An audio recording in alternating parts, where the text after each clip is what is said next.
Welcome back to Lineout Lab. My name is Peter O'Donnell. In this series of videos, I'm going to look at jumping technique.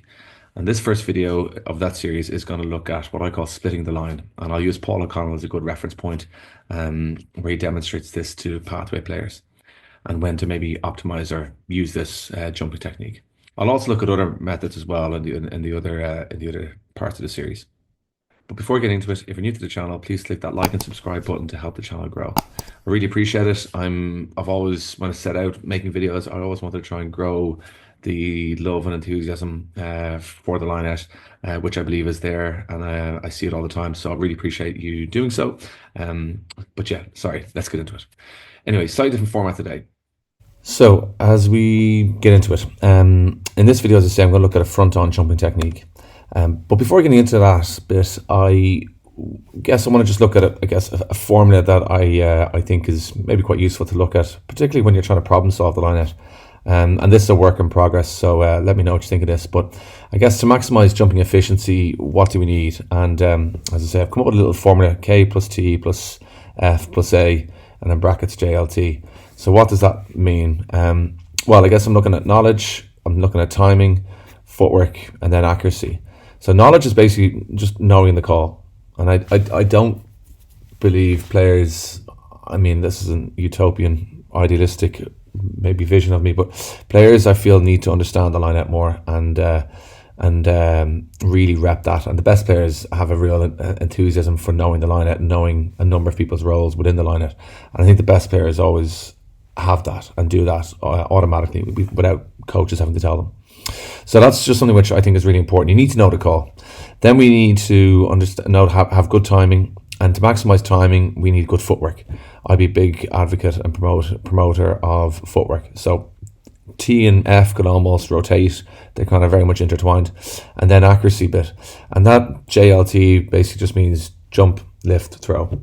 Okay, and we need jump. I can even nearly, instead of putting lift in, I often use assist, because I think, yes, it is lifting, but we're assisting. The jump needs to happen first, and so many, particularly inexperienced jumpers, or not even inexperienced like novices, but certainly when they get to past novice stage and are still kind of not between novice, somewhere between novice and intermediate, they don't recognize that they have to jump, and they're not just being lifted. All right, but anyway, I left it in as L for the moment, and then T is obviously the throw. So, goes the front here.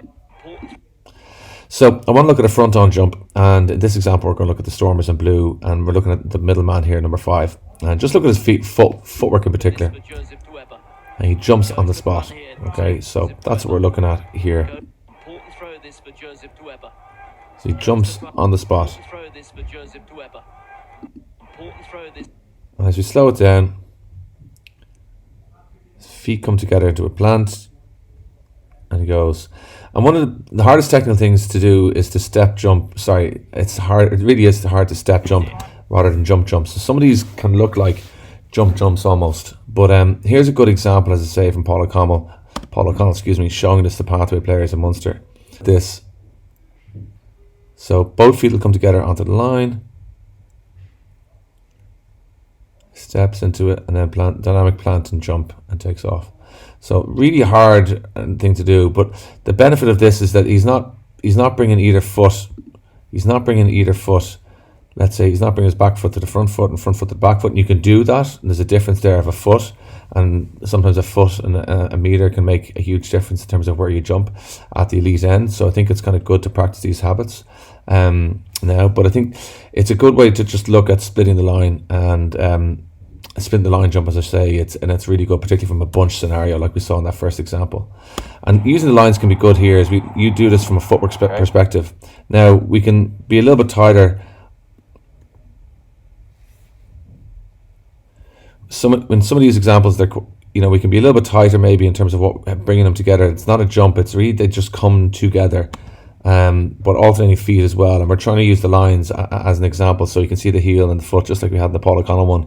And we want to bring both feet together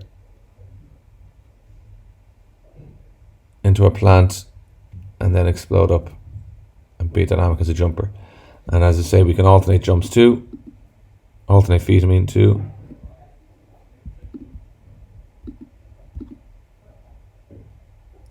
There's all three of them. But Yeah, quite a useful exercise to practice. You can see you really get good feedback because there on the last one, does he get his feet into the same position? Does it therefore? Do we look at our setup? Do we look at our the movement? There's a combination of things there. Like it's not too bad to be fair, but using the line can give you good, really good feedback. Is my point. And why we want to jump on the line in the same spot? Well, consistency is one thing. And here's an example of Sam Whitelock doing it for the Crusaders. And we want to build good consistency for our throwers and our lifters in particular. Okay, so as we watch this again, so as you look at this here, the reason why we need these, why he jumps and splits the line, so to speak, is that if he was to jump on his front foot, it might make life harder for the back lifter, and if he jump on the back foot, it might make life harder for our front lifter. And the reason why one foot is often promoted than the other is that, particularly in this movement, we want to be winning the shoulder battle if we're in a 50-50, as opposed to being open. Whereas defensively, if you look at the defense, they're all open stances, 45 stances, and I think I would encourage defenders to do that. But sometimes it's better to be square on to the front on for these throw jump options, particularly when you're in a bunch scenario. So splitting the line and using the lines is a really good tip to help you to be effective in this scenario and without much equipment needed to use the line markings on a pitch. So if you like that video, click in the corner where you'll see a lead into the next one, which looks at side-on jumping. I think it's a really good video as well.